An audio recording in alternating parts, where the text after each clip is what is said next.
Hello guys, welcome back to our channel. We're so excited to have you again. I'm here with my colleague and we want to look at this issue of secession which Fulani headers have rolled out. Before now we know of just two secessionist group talking about the Biafrans and also Oduduwa Republic. But shockingly, the Fulanis have come up with what Nigerians least expected. And you will hear it in a jiffy. Don't forget that Ladoja had already talked about this same thing, and that was if you check our feed, you're going to see the news there. He told Nigerians that we're talking about the issue of secession. There are people who are far better prepared than we are, and right now you're going to hear what Miyetti have to say, their secretary, what he has to tell Nigerians, and most people will not even believe this, and some are very happy that such is happening. But then, before we go into details of the news and further analysis, we'd like to encourage you to please subscribe to our channel by clicking on the red subscribe button and also on the bell icon so that you can get notification anytime we publish our videos. All right, let's look at the news in detail. The National Secretary of Miyetti Kutaho Al-Hassan Sali says the Fulani ethnic group is more prepared for the vision of Nigeria than any other ethnic nationality. Amid the insecurity and tension caused by clashes between farmers and herders in some parts of Nigeria, southern governors had recently banned open cattle grazing in the entire 17 southern states of the country. Speaking, Sahel said Fulani herders are not the problem facing the country. He added that the Fulani ethnic group is ready for division of the country. According to him, he said, herders are insignificant when it comes to problem of this country. Are they the ones looting the treasury? What damages are they causing to this country compared to the criminal activities of Yahoo boys, that's internet fraudsters, kidnappers, political looters, bandits in power, vagabonds in power like Governor Samuel Otum? Do you think if there is no oil money, all these things will be happening? Today, we are ready. Let them divide the country. Let them not wait till tomorrow. We are better prepared than any ethnic nationality. So we are ready. Let them divide the country. Let us die. We that don't have the oil. This is serious.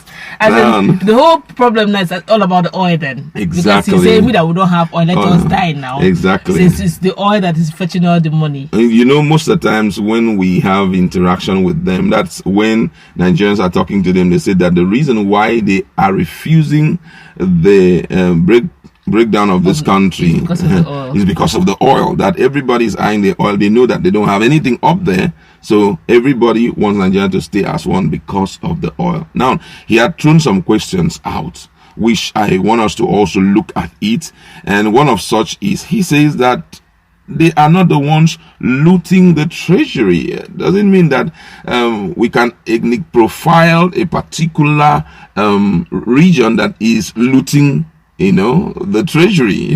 The truth of the matter is Nigerians are Nigerians' problem. Yeah. Now, this whole issue of saying, are they the ones that are looting the Nigerian treasury? You ask the question, is it Americans that are in power? Exactly. It's still the same Nigerians. It doesn't matter if you want. But now he's talking about the Fulanis. Are we Fulanis? Are we the one looting? Let him not mention that side. Because everybody that enters that power, there's a spirit, special spirit that comes on them that makes them. This thing is national money. Yeah. We gotta do something about this national money. It doesn't matter who. Just allow anybody that enters that. The next thing, there's this factory reset. The Nigerian spirit. I want the Nigerian spirit, because I would have said that it's not Nigerian spirit, but I've noticed, unfortunately, that typical Nigerian that is in power, allow him to find his way to UAE.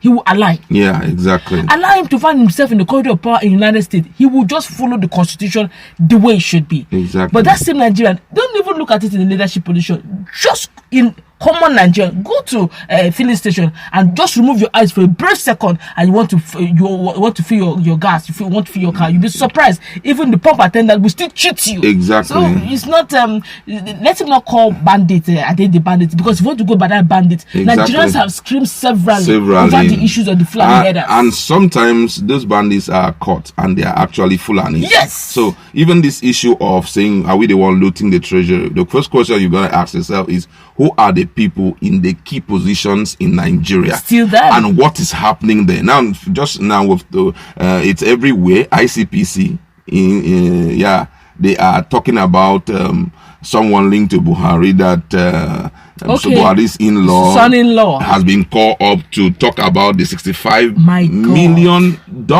that is missing right now. He was the managing director of one particular agency or so. So the question is, where is it from? So we shouldn't go to the issue of looting of our treasury, because all Nigerians are involved in this from the 6th geopolitical zone. Now he talked about what damages are they causing to the country. Okay, so let's just look at that. Damages is huge. It's huge, sure. In fact, if you want to go by it, in Nigeria, there are a lot of we play the ethnicity card a lot in Nigeria. Yeah. But international world, they don't play that card. They say it the way it is. Exactly. They have been called the 4th most dangerous terrorist group. Yeah. But in Nigeria, they have not been prescribed. The question is why. So this issue of you've given reverse psychology on Nigerians, it doesn't make sense. Whether they want to go, the question now, he said they are ready, let them divide. Are they dividing and taking? Are they going to subjugate Hausas? Because in the beginning of Nigerian, we actually know the North as the Hausa, Igbo, and Yoruba, the 3 major languages. But right now we are beginning to hear things like Hausa, Fulani. But now we are now hearing Fulani. Not even Hausa again. We're now hearing Fulani. So if they're saying they're ready, that means that they want topping Arewa, and they want to have Arewa Republic, which is going to be Fulani based. That's their business, actually. Well, that's their business.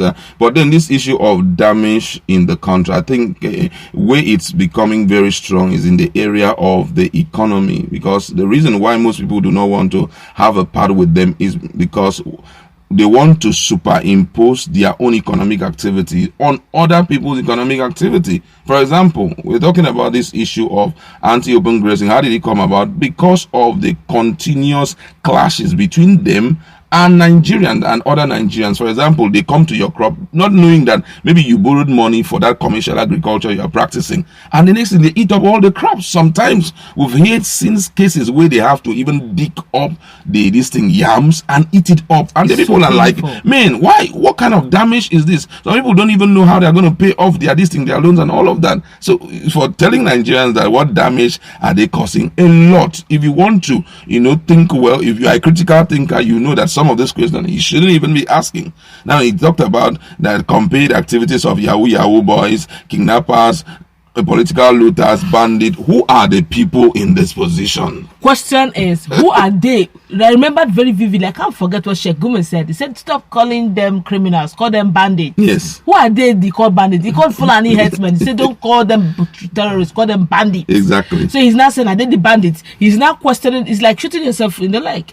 Now, we talked about the issue of open grazing and the fact that Nigerians don't want it anymore. Yeah. Now, I could still remember one of their profs said something. He said that is an empty threat, according to Miyetti. It says empty threat. That if they want to make it happen, they should give them ranching.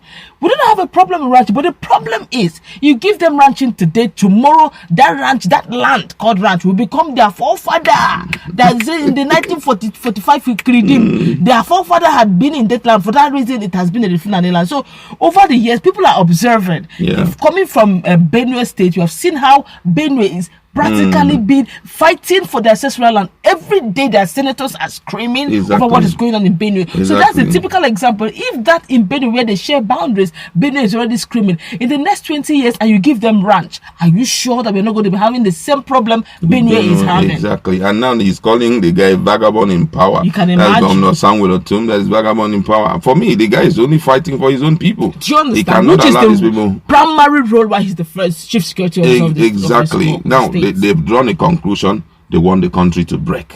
This is a serious statement, coming from the secretary.